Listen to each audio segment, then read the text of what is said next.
Welcome to all of you of the special class. चाहे आप CGL की preparation कर रहे हो, सीपीओ की, सीएचएसएल की या एमटीएस एग्जाम की, ये है मेंसुरेशन का पार्ट 14 सेशन। इससे पहले पार्ट 1 से लेकर के पार्ट 13 तक ऑलरेडी मैं प्रोवाइड कर चुका हूँ और टोटल 130 क्वेश्चन कंप्लीट करा चुका हूँ।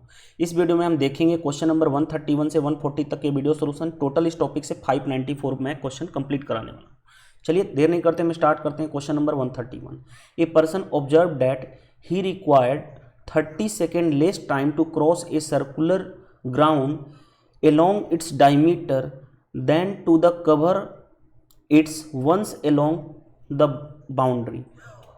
If the speed was 30 meter per minute, then the radius of a circular ground is. देखो ध्यान से, क्वेश्चन ये कहा गया है कि कोई एक पर्सन ऑब्जर्व कर रहा है कि अगर वो सर्कुलर ग्राउंड के, मान लो ये सर्कुलर ग्राउंड है, अगर इसके अलोंग डायमीटर इस तरह से मूव करता है तो उसको कम टाइम लगता है रेदर देन अगर वो पूरी की पूरी इस तरह से बाउंड्री मूव करे, यानी इस तरह से मूव करे, इस तरह से, रेदर उससे क्या 30 सेकेंड कम लगता है। ठीक है, ओके, नो इशू। अब आगे देखिए क्या दिया गया है। हमारे पास दिया गया कि इफ द स्पीड वाज इतना meter per minute then the radius of circular. अब देखो ध्यान से, यहाँ पे टाइम दिया गया है। टाइम कितना दिया गया कि 30 सेकेंड लेस, और उसकी स्पीड दी गई है। स्पीड क्या होगा? 30 मीटर पर मिनट। तो आप जानते हो, देखो ध्यान से, डिस्टेंस क्या होता है? Speed into time. तो बताओ डिस्टेंस निकाल दें। स्पीड 30 इंटू 30 सेकेंड है। अगर मैं उसको मिनट में कन्वर्ट करूं, क्योंकि ये स्पीड क्या था मिनट में, तो 60 से डिवाइड करना पड़ेगा। तो ये कैंसिल होकर के 2 और ये कितना हो गया? 15 मीटर। यानी डिफरेंस क्या हो गया? अगर वो इस तरह से जा रहा है और वो अगर वो डायरेक्टली इस तरह से जाए तो उन दोनों के बीच का डिफरेंस है 15 मीटर की। चलो, अब अगर वो पूरा का पूरा सर्कुलर पाथ से जाएगा तो कितना डिस्टेंस ट्रेवल करेगा? 2πr।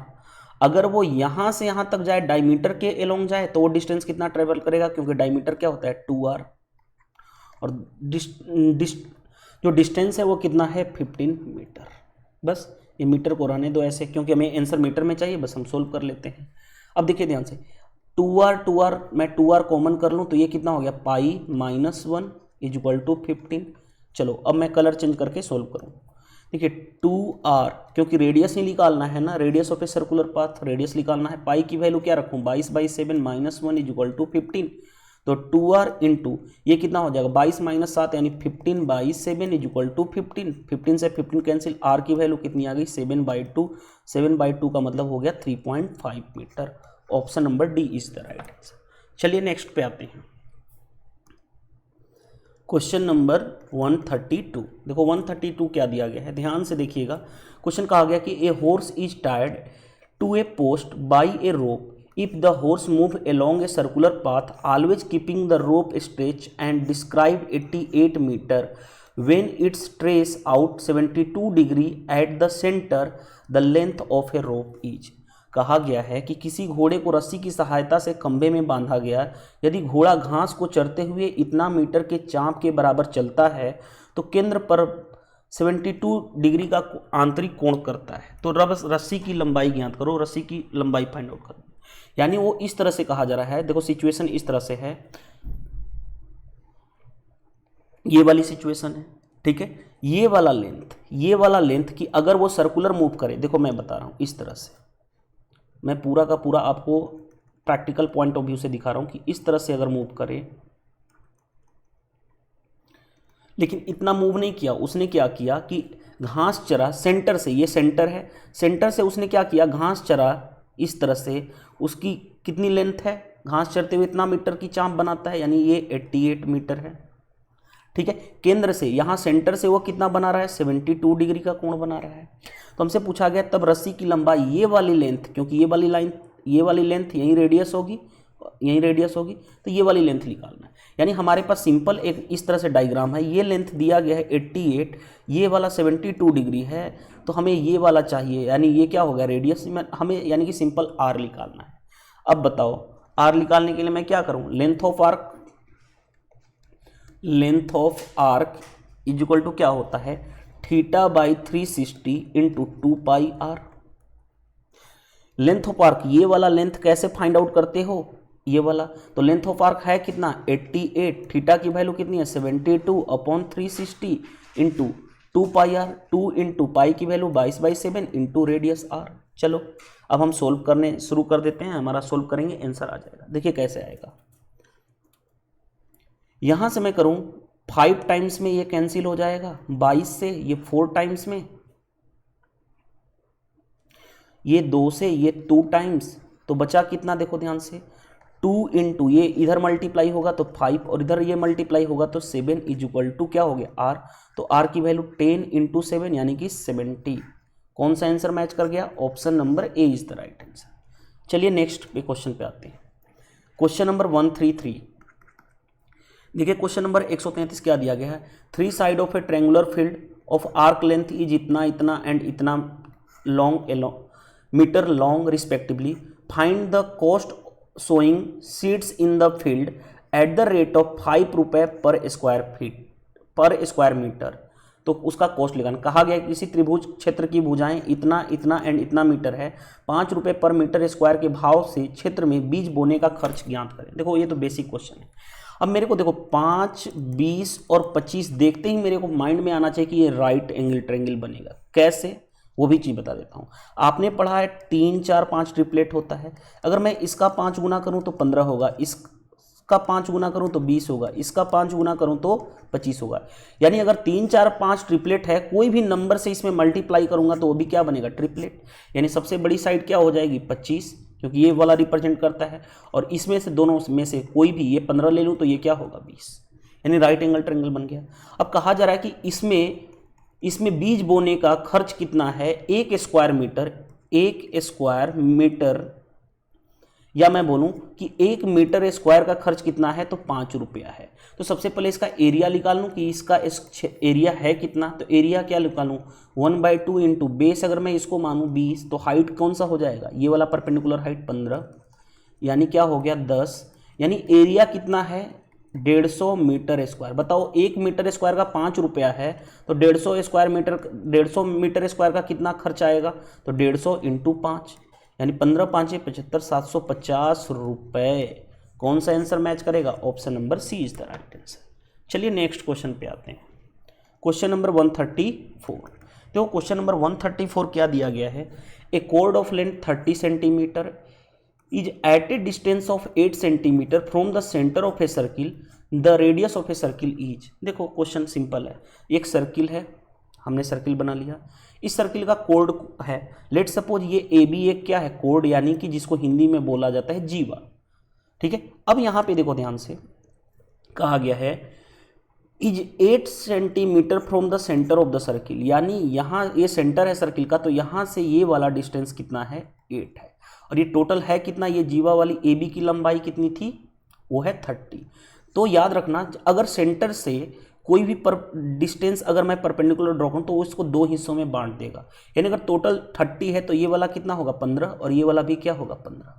तो हमसे पूछा गया रेडियस ऑफ सर्किल, मैं यहाँ से इस वाले को, ये क्या है सेंटर से सर्कमफ्रेंस पे मिलाने वाली लाइन रेडियस होती है, यहीं आर निकालना है। अब देखो ध्यान से, हमारे पास मैं इस ट्रायंगल की बात करने जा रहा हूँ, ये वाला जो ट्रायंगल है ये 90 डिग्री है, ये 8 है, ये 15 है। तो एक तो क्या है आर की, ये आर है, तो आर निकालना है तो पाइथागोरस थ्योरम निकाल लो कि आर इज इक्वल टू क्या हो गया 8 का स्क्वायर प्लस 15 का स्क्वायर। आर की वैल्यू कितनी, R square is equal to 289, तो आर की वैल्यू √289, आर की वैल्यू 17 आ गई। लेकिन हमें इतना नहीं करना है, अगर आपने ट्रिपलेट पढ़ा है, ट्रिपलेट क्या पढ़ चुके हो कि 8, 15 और 17 क्या होते हैं, ट्रिपलेट होते हैं। अगर ये 8 है, ये 15 है, तो सबसे जो लार्जेस्ट हाइपोटेनस वो क्या होगा 17, यानी रेडियस डायरेक्टली मैं निकाल सकता था कि 17 आएगा, रेदर देन ये पाइथागोरस थ्योरम यूज करने की। ठीक है, अगर नहीं समझ में आ रहा है, ट्रिपलेट याद नहीं है, तो आपको पाइथागोरस थ्योरम पे जाना पड़ेगा, तब इससे लगाओ। चलिए नेक्स्ट क्वेश्चन पे आते हैं, क्वेश्चन नंबर 135। तो क्वेश्चन नंबर 135 क्या दिया गया, the radius of a incircle of a triangle whose side are 9, 12 and 15। अब देखो ध्यान से, हमारे पास 9, 12 और 15 साइड है। देखते ही मेरे पास ये पता चल रहा है कि ये क्या है, राइट एंगल ट्रायंगल है। हमें देखते ही पता चल जाना चाहिए, क्यों, क्योंकि 3, 4, 5 अगर ट्रिपलेट होता है, ये राइट एंगल ट्रायंगल को फॉलो करता है, तो इसमें कितना कोई एक फिक्स नंबर से मल्टीप्लाई कर दें तो वो भी क्या होता है, ट्रिपलेट ही होगा। यानी 3 4 5 है और अगर उसमें कोई भी एक फिक्स नंबर से मल्टीप्लाई कर दें वो भी ट्रिपलेट होगा। यानी ये 90 डिग्री हो गया, ये 15 है तो ये 9 ले लो और ये क्या हो गया 12। इसके अंदर सर्किल है, इसके अंदर अगर कोई सर्किल है इस तरह से, तो पूछा गया है इस सर्किल का रेडियस फाइंड आउट करो। इस सर्किल का रेडियस यानी सेंटर से सरकमफेरेंस रेडियस। तो याद रख लेना, अगर राइट एंगल ट्रायंगल है, इसमें कोई एक सर्किल है, इन सर्किल और इसकी रेडियस निकालनी है, तो डायरेक्टली फॉर्मूला होता है, उस फॉर्मूला को डायरेक्टली अप्लाई करो। आर इज इक्वल टू, अगर लेन ये हाइपोटेनस है, ये पी है और ये बी है, तो आप निकालोगे P plus B minus H by 2। और इसका प्रूफ जो है मैं आपको आई थिंक्स ज्योमेट्री के 35 वीडियो में मैं करा चुका हूं, और मेंसुरेशन का भी अगर आप देखोगे मेरे चैनल पे 70 डेज मैथ कोर्स, तो वहां दोनों जगह मैं ये करा चुका हूं। और ये कितनी बार एसएससी एग्जाम में पूछा जा चुका है, ये फेवरेट क्वेश्चन है। ठीक है, तो चलो डायरेक्टली निकाल दूं आर की वैल्यू 9 + 12 - 15 अपॉन 2। आर की वैल्यू निकाल लो 12। अब देखो 12 9 कितना हो गया 21, 21 - 15 यानी 6/2 यानी कि 3। ये तो हो गया। देखो ये था कि अंदर सर्किल था, समटाइम्स आ जाता है आपके बाहर सर्किल हो, तो दोनों का रिजल्ट बता देता हूं। देखो ध्यान से, अगर राइट एंगल ट्रायंगल में, ये राइट एंगल ट्रायंगल है, अगर इसके अंदर सर्किल हो, तो ये इन रेडियस कहलाएगी आर। ये होता है, ये सपोज ये P है, ये B है और ये H है, तो होता है P + B minus H upon 2। लेकिन यहीं अगर राइट एंगल ट्रायंगल हो, ध्यान से रखना क्योंकि अगले बार पूछ सकता है, ये भी ये राइट एंगल ट्रायंगल है, इसके बाहर से इसके तीनों वर्टेक्स को मिलाकर के लाइन जा रही हो, तीनों वर्टेक्स से हमने एक सर्कल ड्रॉ कर दिया और पूछा इसका रेडियस क्या होगा। तो लेट सपोज इसका सेंटर ये होगा और रेडियस क्या होता है, हाइपोटेनस का हाफ। यानी कि अगर ये P है और ये B है और ये वाला साइड पूरा का पूरा H है, तो इसका रेडियस ये वाला होता है हाइपोटेनस का आधा, यानी हाइपोटेनस का हाफ होता है। ये दोनों रिजल्ट्स आपको याद रख लेना, बहुत जगह आपसे डायरेक्टली क्वेश्चन इस पे पूछे जाते हैं और ये भी आपके एसएससी एग्जाम में पूछा गया है। चलिए नेक्स्ट क्वेश्चन पे आते हैं। Question number 136, the ratio of in radius and circum radius of A square is. देखो कोई एक स्क्वायर है, इसके अंदर अगर सर्किल होगा तो इन रेडियस कहलाएगा, अंदर एक सर्किल होगा तो वो इन रेडियस कहलाएगा। अब देखो ध्यान से, लेट सपोज ये स्क्वायर की साइड क्या है, ए है। ठीक है, तो बताओ इस सर्किल का सेंटर क्या होगा, ये वाली रेडियस, यहां से सेंटर से ये वाला रेडियस, यानी r + r 2r is equal to ये वाला लेंथ के बराबर a, तो r की वैल्यू क्या आ गई a/2। ये तो इन रेडियस आ गया हमारा अंदर वाला रेडियस। ओके, यही सर्किल, यही स्क्वायर है, इसके बाहर से अगर सर्किल जाए, अगर इसके बाहर से सभी वर्टेक्स को टच करते हुए सर्किल जाए, तो इसका रेडियस मैं देखो, अब ध्यान से कैसे निकालोगे, ये सेंटर है, सेंटर से ये मिलाओगे तो ये कहलाएगा रेडियस, कैपिटल R मैं मान रहा हूँ। सेंटर से सरकमफेरेंस पे मिलाओगे तो ये भी आ रहा होगा। और आप जानते हो, देखो मैं इस वाले साइड की बता रहा हूँ, देखिए ध्यान से, ये वाला साइड यहाँ से, अब स्क्वायर में ये क्या होता है 90 डिग्री। अब देखो मैं यहाँ पे बताने जा रहा हूँ, ये 90 डिग्री। अगर इस स्क्वायर की साइड क्या थी, हमने क्या किया था, ए लिया था ना सभी जगह। तो बताओ ये क्या है, 2r है, ये a है और ये है। आपने जानते हो कि अगर ये a है और ये है तो पाइथागोरस थ्योरम से ये क्या होगा a√2, यानी ये वाला लेंथ एक्चुअल में क्या होगा a√2, और वो किसके बराबर है, वो बराबर है 2r के। यानी 2r की वैल्यू क्या हो गई a√2, तो r की वैल्यू क्या हो गई a√2/2। यहाँ से क्या मिल गया हमें, यहाँ से हमने निकाल लिया सर्कम रेडियस। तो हमसे पूछा गया इन radius small r by capital R पूछा गया। तो बताओ a/2 अपॉन a√2/2, 2 से 2 कैंसिल, a से a कैंसिल, बचा क्या 1/√2। 1/√2 कौन सा आंसर हो गया, यानी 1:√2 आंसर नंबर, यानी जो आंसर है वो ऑप्शन ए है। चलिए नेक्स्ट क्वेश्चन पे आते हैं, क्वेश्चन नंबर 137। देखो क्वेश्चन नंबर 137 क्या दिया गया है, 3 circle of equal radius A touches each other, the area of the shaded portion each. देखो ध्यान से, ये 3 सर्किल है, ये 3 सर्किल है, हमें ये वाला एरिया निकालना है, ये शेडेड पोर्शन वाला, ये वाला क्वेश्चन में दिया गया था, ये वाला एरिया निकालना है। अब देखो ये ऐसे क्वेश्चन कितनी बार पढ़ा चुका हूँ, इजी होता है।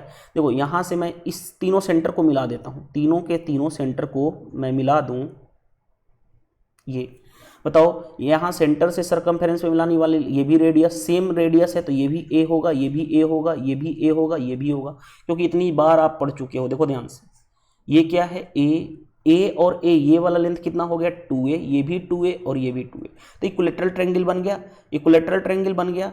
और इसके अंदर का एंगल कितना होगा 60 डिग्री, क्योंकि इक्विलैटरल ट्रायंगल की प्रॉपर्टी होती है। तो अब सबसे पहले देखो, हमें ये वाला शेडेड पोर्शन निकालना है, जो मैं आपको कलर करके दिखा रहा हूं। तो मैं क्या करूं, इस ट्रायंगल, ये वाला ट्रायंगल में से माइनस एक छोटा सा, देखो ध्यान से, इस तरह से मैं इसको दिखाना चाहूंगा, ये वाला पोर्शन को हटा दूं, ये वाला पोर्शन को हटा दूं, और ये वाला पोर्शन को, मतलब ये वाला पोर्शन को हटा दूं, तो हमारा सिर्फ रेड वाला का पोर्शन निकल जाएगा। यानी अगर मैं इस तरह से एक का निकाल के 3 से मल्टीप्लाई करूं, यानी तीनों का निकाल लूं एक, तो हमारा काम हो जाएगा। तो जो सबसे पहले देखो ध्यान से, इसका इक्विलैटरल ट्रायंगल का एरिया क्या होता है, √3/4, साइड का स्क्वायर, साइड कितना है 2a, इसका स्क्वायर यानी 4a² माइनस, यहाँ पे देखो अब ये वाला क्या है 60 डिग्री है ना, यही तो है, यानी ये 60 है, और ऐसे 3 है, 60 प्लस, ये एक नहीं है 3 ट्रायंगल हैं, तो 60 प्लस 60 प्लस 60 कितना हो गया 180। तो आप जानते हो अगर ऐसे सेक्टर बना रहे, ऐसे सेक्टर यानी ऐसे अगर सेक्टर बना रहे, अब मैं तीनों का कंबाइंड एंगल मान रहा हूँ 180, तो बताओ फॉर्मूला क्या होता है, एरिया निकालेंगे θ/360 इंटू πr²। चलो √3/4 इंटू 4a² माइनस थीटा कितना है 180/360 इंटू पाई इंटू रेडियस, यहाँ पे r नहीं है बल्कि क्या है रेडियस a, यानी πa²। ये कितना हो गया 2। चलो ये 4 से 4 कैंसिल हो गया। अब हमारे पास जो बच रहा है उसको हम लेते हैं, यहाँ पे a² है, यहाँ पे a² है, कॉमन कर लो a²। ओके, यहाँ पे बचा क्या सिर्फ √3, यहाँ पे क्या बचा माइनस π/2, √3 माइनस π/2, यही बचेगा ना, √3 माइनस π/2। ओके, ये हो गया। अब कौन सा आंसर मैच कर रहा है यार, देखो a², एक बार ले लो एलसीएम, तो 2√3 माइनस π/, इतना कौन सा आंसर मैच कर रहा है, ये देखो a² से a² मैच कर गया, अंदर वाला पोर्शन ये मैच कर रहा है, तो option number D is the right answer, 137 का डी। चलिए नेक्स्ट क्वेश्चन पे आ जाओ यार। Next question, question number 180, ABC is a right angle triangle, B is the right angle mid point of BC and AC respectively dash B dash and A dash B dash and A dash, area of A dash B dash C। देखो यार, कोई एक right angle triangle है, लो हमारे पास एक right angle triangle है, ठीक है, एक राइट एंगल ट्रायंगल है, मैं अच्छे से बना देता हूँ राइट एंगल ट्रायंगल को।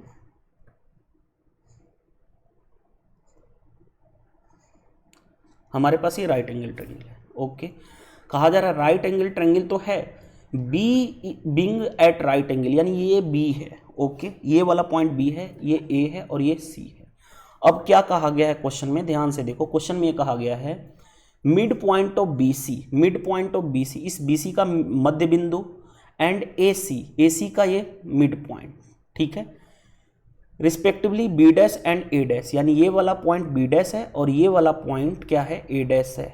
अगर मैं इसको मिला दूं, इस तरह से मिला दूं, तो हमसे पूछा गया इस वाला, क्योंकि देखो ये वाला लाइन इसके पैरेलल होगा, क्योंकि ये अगर मैंने इसके इस तरह से मिड पॉइंट को मिलाया तो ये वाला लाइन इसके पैरेलल होगा, तो यानी ये 90 होगा तो ये भी 90 हो जाएगा। अब यहाँ पे देखने वाली, तो हमें इसका एरिया निकालना है, हमें इसका एरिया निकालना है। अब देखो यार कितना ये आसान क्वेश्चन बन जाता है, खुद सोचो, देखो ध्यान से, ये वाला 90 है, ये वाला भी 90 है, बड़े वाले ट्रायंगल में ये कॉमन है, छोटे वाले भी ट्रायंगल में भी ये कॉमन है। बड़े वाले ट्रायंगल का अगर दो एंगल इक्वल हो जाएं, देखो दो एंगल, ये वाला साइड ये वाला, देखो मैं क्या बोल रहा हूँ, बड़े वाले ट्रायंगल ABC में और छोटे वाले triangle A dash B dash C में। अब देखो ध्यान से, क्योंकि ध्यान से देखो, अगर ये ट्रायंगल है हमने एक इस यहाँ से पैरेलल लाइन, क्योंकि अगर ये मिड पॉइंट से मिलाऊंगा तो ये पैरेलल लाइन होगा, तो ये वाला ट्रेंगल, बड़ा वाला ट्रेंगल मैं इस तरह से बना देता हूँ, बड़ा वाला ट्रेंगल और एक छोटा वाला ट्रेंगल, ये वाला जो कलर किया गया, ये दोनों क्या होंगे, सिमिलर हो जाएंगे। क्यों? क्योंकि देखो ये वाला एंगल सेम है, ये वाला कॉमन है, तो डेफिनेटली ये वाला और ये वाला एंगल क्या होंगे, सेम हो जाएगा। अगर दो एंगल, कोई भी ट्रेंगल में दो एंगल सेम आ जाए तो थर्ड अपने आप इक्वल हो जाएगा। यानी ये वाला बड़ा वाला ट्रेंगल, ये वाला ट्रेंगल और ये वाला छोटा वाला ट्रेंगल दोनों क्या है, सिमिलर। अगर सिमिलर हैं तो आप जानते हो क्या, सिमिलर हैं तो आप ये भी जानते हो। अब मैं क्या आपको किस तरह से बताऊं, चलो ठीक है। अब देखो ध्यान से, बड़े वाले साइड को मैं BC को मान लेता हूं, अगर BC है टोटल 2x, लेट सपोज मान लेता हूं, तो ये क्या था, मिड पॉइंट, यानी ये वाला x हो जाएगा और ये वाला भी x हो जाएगा। तो आप जानते हो कि अगर दो ट्रायंगल सिमिलर है तो उनका एरिया, बड़े वाले ट्रायंगल का मैं मान लूँ ट्रायंगल इसका ABC का एरिया ऑफ ABC, और छोटे वाले ट्रायंगल जिसका निकालना है एरिया ऑफ ट्रायंगल A'BC, वो क्या होता है, करस्पॉन्डिंग साइड के रेशियो का स्क्वायर होता है। अगर मैं बात करूं यहां पे करस्पॉन्डिंग साइड बड़े वाले ट्रायंगल में ABC में है क्या, BC, उसके करस्पॉन्डिंग साइड छोटे वाले में क्या है, ये वाला B'C, इसका क्या होगा, होल स्क्वायर होगा। इससे पहले भी कॉन्सेप्ट करा चुका हूं, अगर आपने देखा होगा, नहीं देखे हैं ज्योमेट्री सेक्शन 35 वीडियो देख लो, मेरे चैनल पे पढ़िए, सारे के सारे कॉन्सेप्ट वहां से क्लियर हो जाएंगे। अब आते हैं यहां पे, अब देखो ध्यान से, BC को मैंने माना है क्या 2x, और B'C क्योंकि ये मिड पॉइंट था तो ये x हो जाएगा, इसका क्या हो जाएगा, होल स्क्वायर। चलो x से x कैंसिल, यानी क्या हमारे पास आया, ABC का area upon area of A'B'C is equal to क्या हो गया, 4/1।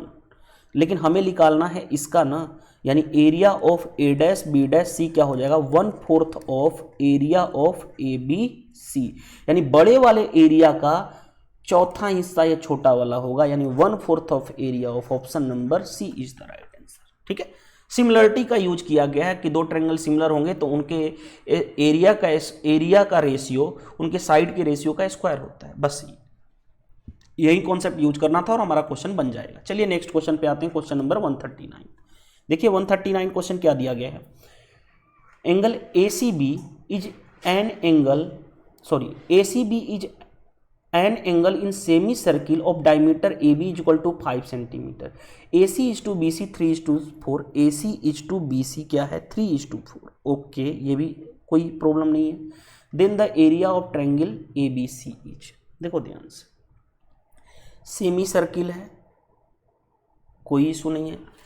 Angle ACB is an angle of semi circle of diameter AB, देखो सेमी सर्किल मैंने इस तरह से बना दिया,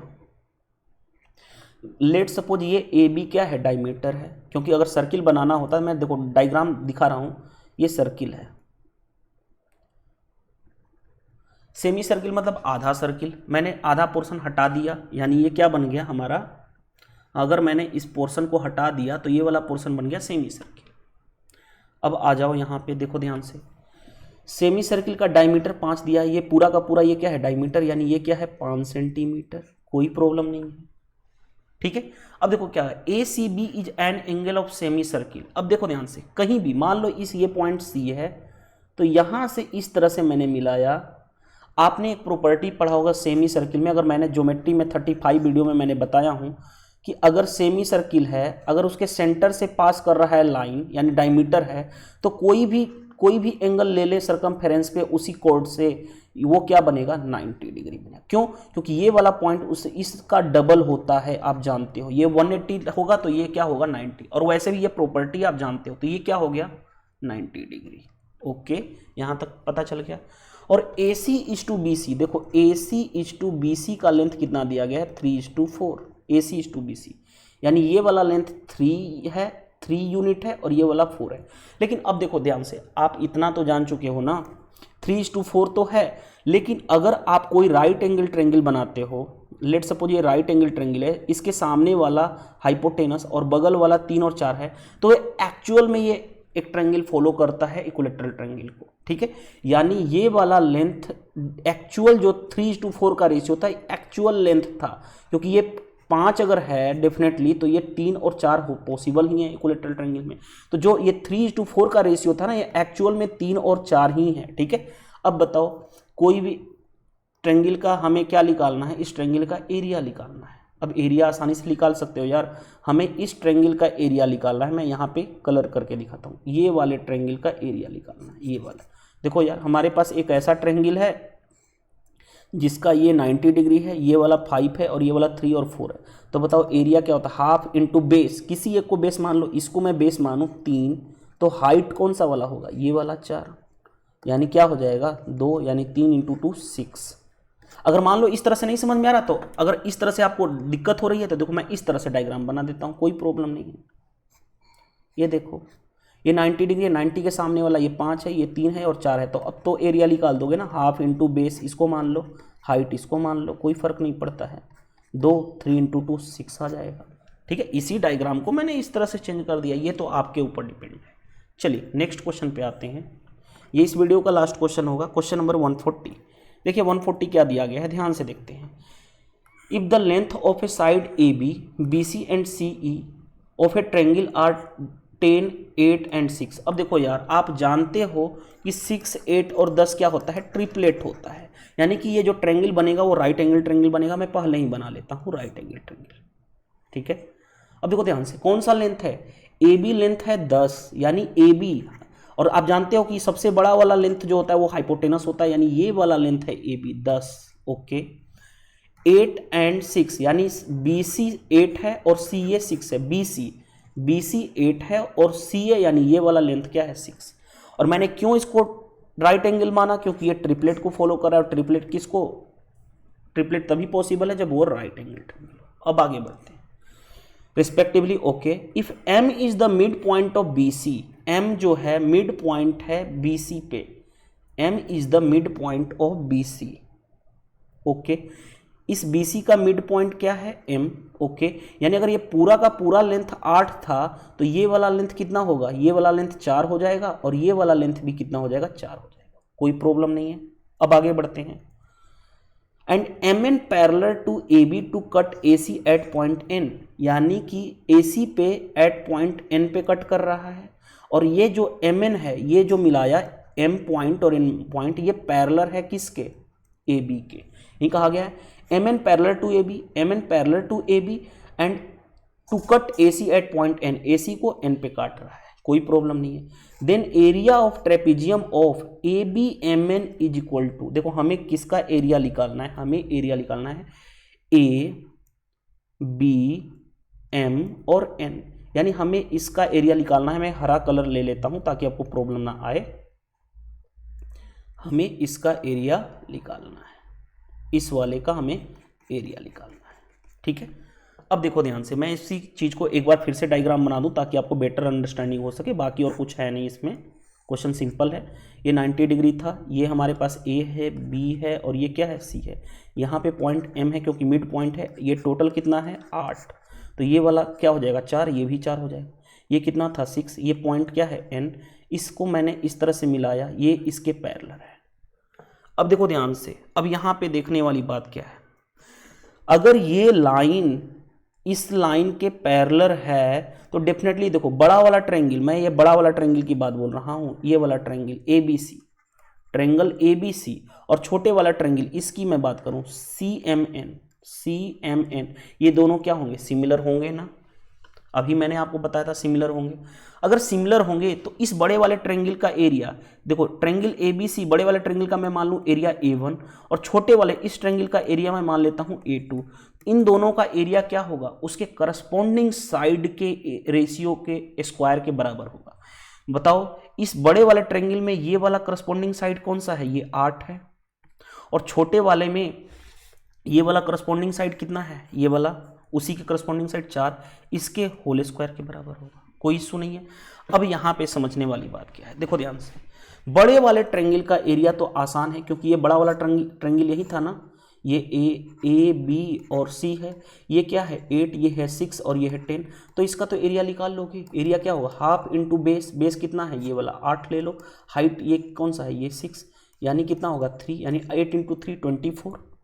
चलो, यानी इस वाले A1 का एरिया आ गया 24 अपॉन A2, छोटे वाले ट्रेंगल का मैं एरिया निकाल रहा हूं इसका, इक्वल टू ये कितना हो गया 2 2 का स्क्वायर 4, 4 से ये करूंगा 6, यानी A2 की वैल्यू क्या आ गई 6 यूनिट। अब देखो ध्यान से, हमारे पास इस छोटे वाले ट्रेंगल का एरिया कितना आ गया 6 आ गया ना, तो छोटे वाले ट्रेंगल का एरिया 6 आ गया।